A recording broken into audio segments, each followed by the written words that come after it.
Halo semuanya dan selamat datang. Hari ini kita bakal kupas tuntas salah satu masakan paling unik sekaligus misterius dari Indonesia. Siap-siap ya, kita akan bongkar semua rahasia di balik semangkuk rawon. Oke, kita langsung aja ke pertanyaan utamanya.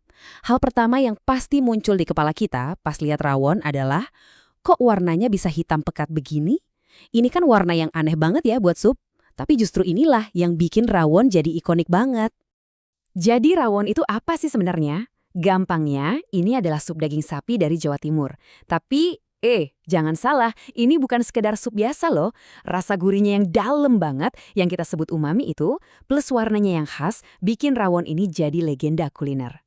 Nah, jawaban dari misteri warna hitamnya itu ternyata ada di satu bahan yang super spesial.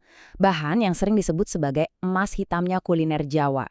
Dan inilah dia, keluak. Biji inilah yang jadi jantung dan nyawanya rawon. Dialah yang ngasih warna hitam legam dan rasa yang nggak ada duanya. Tapi ada rahasia besar dan sedikit berbahaya di balik keluak ini. Nah, disinilah letak keajaibannya, sekaligus kengeriannya. Keluak mentah itu ternyata beracun banget. Beneran dia mengandung sianida.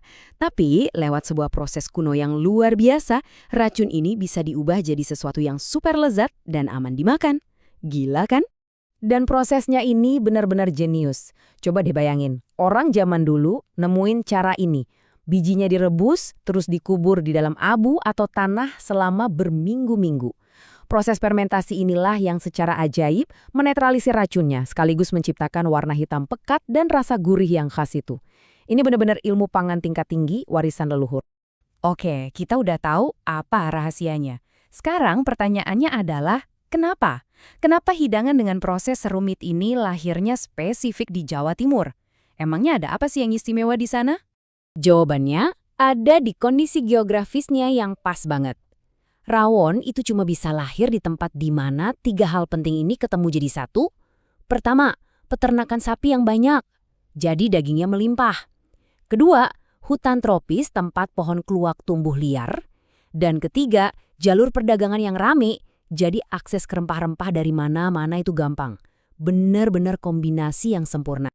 Sekarang, kita bakal tarik mundur penyelidikan kita lebih jauh lagi. Dari geografi, kita loncat ke masa lalu buat ngeliat hubungan rawon dengan sebuah kerajaan yang sangat legendaris. Percaya atau enggak, rawon ini bukan makanan baru kemarin sore. Akarnya itu udah ada dari ratusan tahun yang lalu di zaman keemasan kerajaan Majapahit. Ada dugaan kuat kalau hidangan mirip rawon ini dulunya adalah sajian mewah buat para bangsawan di istana.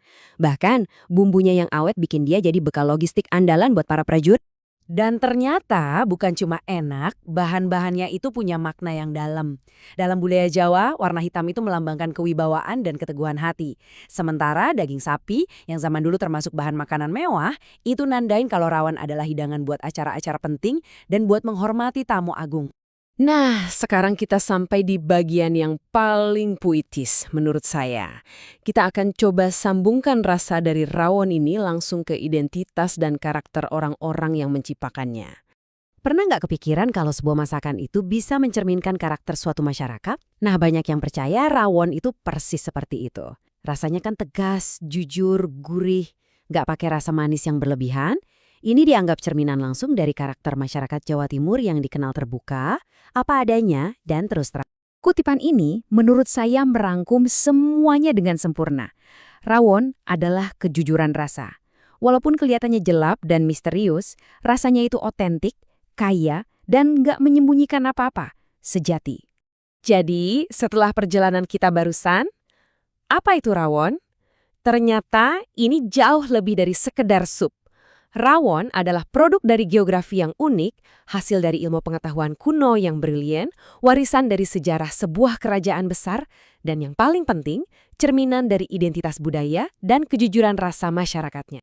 Kisah rawon ini nunjukin ke kita bahwa di balik semangkuk makanan bisa tersimpan cerita yang luar biasa tentang alam, sains, dan sejarah peradaban manusia. Nah, ini jadi bikin kita bertanya-tanya ya, kisah apa sih yang sebenarnya tersembunyi di dalam makanan favorit kita masing-masing?